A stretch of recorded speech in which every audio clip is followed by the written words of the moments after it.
you can have a business where you only work 4 days a week. Welcome to your Consulting Business Podcast. My name's Russell Pearson and this is episode number 24. Do you like the way I rushed through that? I think I stumbled on a few words. But today we're going to be talking about how to actually reduce the amount of time you're working and really how you can have a business where you only work 4 days a week. Wouldn't that be cool? Well, I have created a business where I only work 4 days a week, and it has been an incredible change in lifestyle and such a positive change in lifestyle for me, my family, and those around me. So the agency model that I ran was, 5-6 days working nights often to get work done. It was very deadline driven. And while there are deadlines in consultancy, if you're a good consultant, in other words, you work at an advisory level, you should be leading the discussion, which means that you have the opportunity to pace and lead the discussion as far as like how fast are we moving along. Now, is that pacing it so that you can have time off? No, you're pacing it so that we can create a very effective outcome and help people get to that, guide them to it. But in doing that, it allows you to manage your time better. So if you're in a service business, usually you're one step behind the client, and then you're needing to run up to their deadline. And there's this sort of expectation that that's the case. And so the difference between service and advisory is really leading the discussion. Therefore, you can see into the future, well, you should be looking into the future and going, when do we need to do key activities? Therefore, what are the things I need to do this week to make that happen in the near future? And while that's conceptual, what it allows you to do is plan. It allows you to say, if I do this activity now, we'll need that for the future, which means you kind of need a little bit of self-discipline. But how cool is self-discipline when it means that you can take time off and actually work when you want to work? Because that becomes the reality for the smart consultant. The consultant who potentially is even market leading can be a market leading consultant without having to work 7 days a week, without having to work 6 days a week, or even 5 days a week. You can absolutely have that presence if you have an element of planning. Now, how do you have that planning? What is a day in the life of a consultant that's having this lifestyle? What are they doing? Well, what they're not doing is working off a daily to-do list going, oh my God, what have I got to do?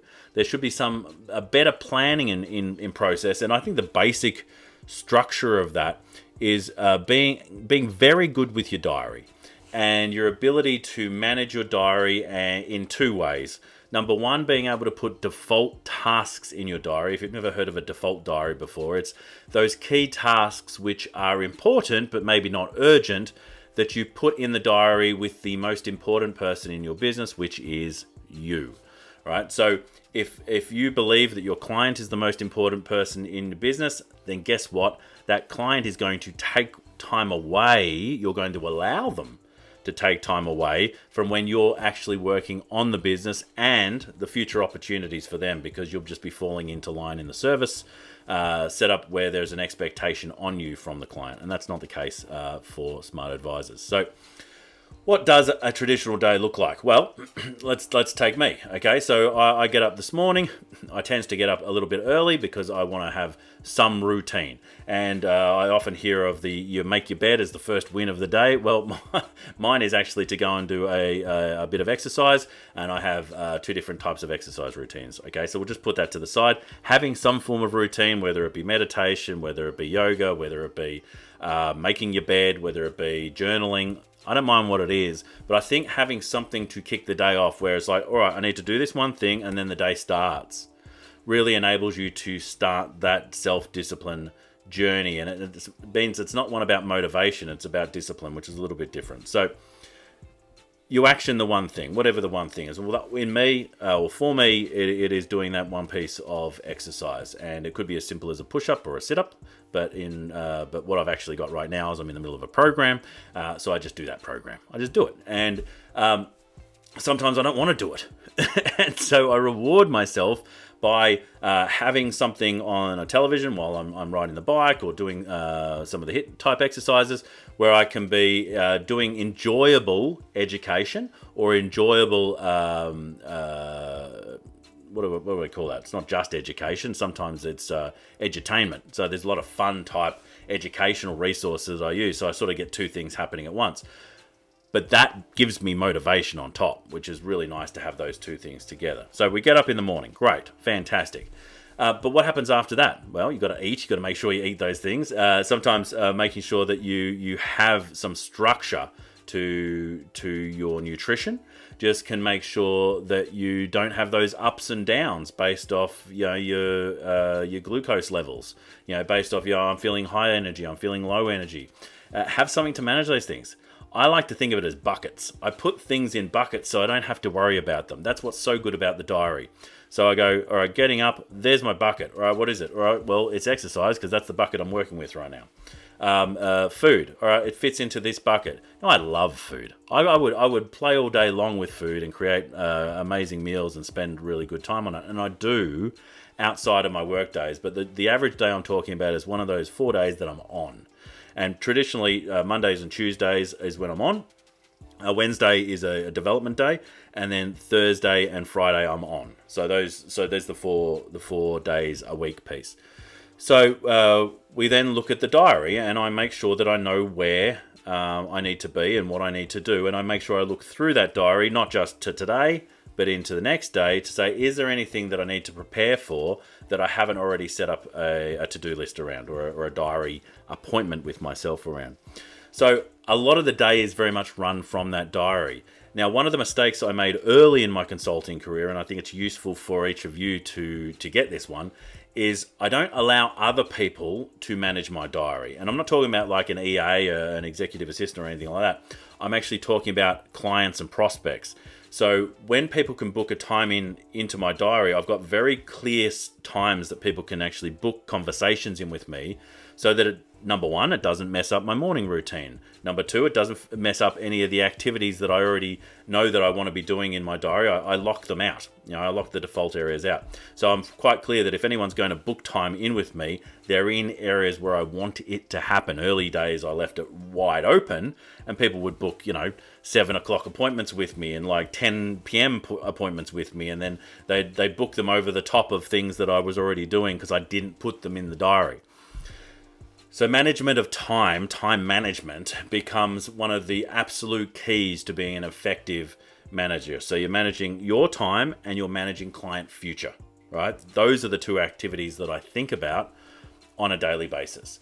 And so I'm using the diary. I'm looking at like, what are the things that I need to do? Are there opportunities to improve? And I have set times even in the diary. Now, it's not every week, but obviously, usually it's every second week, where I can review what went well, what didn't go well, what do I need to change. And so I've pretty much got the 5 different things that I do as a consultant diarized into my calendar. So as a consultant, I need to be consulting, which means I have all my consulting engagements in there. As a consultant, I need to be prospecting, if not engaging with new opportunities so that I can continue to have future as a consultant. So that's diarized in there. I have development. How am I developing as an expert in what I do? Now, if you're out there saying, I'm an incredibly smart consultant, and you probably are, right? You're an expert in what you do. That's how you got to where you are. But if you're thinking that you're done from the development of your skills and your knowledge, then I would suggest that you've now given up. And if you want to actually continue to be a consultant in the future, you really need to start looking at the I'm green and growing rather than ripe and rotting perspective, which means that we're always developing because context changes.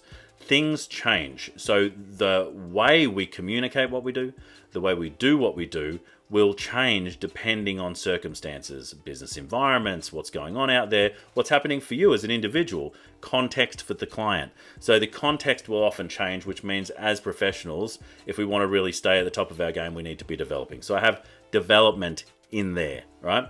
I also have education, and I've got 2 different types of, so development is professional development. So how do I get better at the things that I do as a consultant and a trainer and a speaker, but consultant broadly? How do I educate myself about the market, which is different?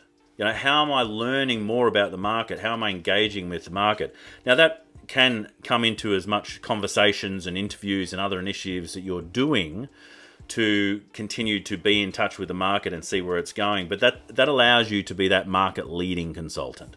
You're actually in a place where you're in the conversation of where we're going as a sector, as an industry. So consulting itself is kind of a methodology.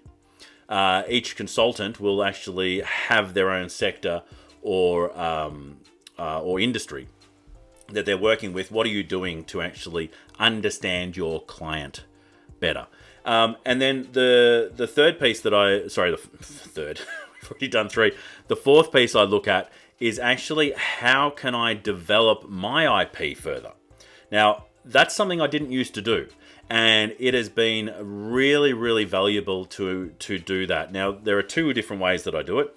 Number one is I look for opportunities to either create paid or sometimes pro bono education opportunities for other people. So it's not about just teaching what I've got. It's how can I get better at teaching what I've got? Are there new models I can develop? Are there new stories that I can tell? Are there new perspectives that I can give to people so they more understand where I'm taking them on their journey? And that, as a consultant, that's what we're all about. We're actually helping businesses, we're talking about organizations and individuals to transform from where they are to where they need to be. It's not just about taking them to another place. We're actually taking them on a journey that helps them become the thing that enables them to do and have what they want as the outcome of your engagement. So enabling people to do that. So those 5 things are actually part of my diary. And that's why Wednesday it's a fun day for me, because I love the development side of my business. And I do use that opportunity to develop personally, develop professionally, play with new concepts and ideas. And I will book myself into speaking engagements, educational engagements, training engagements, so that I have that opportunity to do that as well. If you're interested in seeing what that actually looks like, you'll actually see that the Forge Business Program is a large part of the work that I do. And yeah, we've got sessions on Monday and Tuesday and Thursday and Friday, but we don't have them on Wednesday because it's a 4-day week. And if you're interested to see how we help super smart thought leaders, experts, consultants, service providers actually go from where they are, sort of often on a hamster wheel. Yes, they're getting referrals, but maybe it's not enough for the growth that they want, to a place where they are getting not only the clients that they want, but they're actually starting to turn it into a mechanism. They're starting to turn it into a system that they can repeat and then actually get people to run for them, to get a lifestyle that they love, to actually go from working potentially 6 days a week down to 4 days a week and actually be making more income and more profit. If you're interested in looking at that, then reach out and see if and how we may be able to help you. And you can do that literally by sending me a comment, or you can go to russellpearson.com and send me a message and we can have a chat there. So that's kind of a day in the life. I really do run off my diary. And the diary is not something that I allow to happen to me. I manage it. And by managing it and curating it and understanding what is the most important time in there, and that time really is for me and the business to grow, to enable ourselves to help our clients, then I know that my focus is in the right place.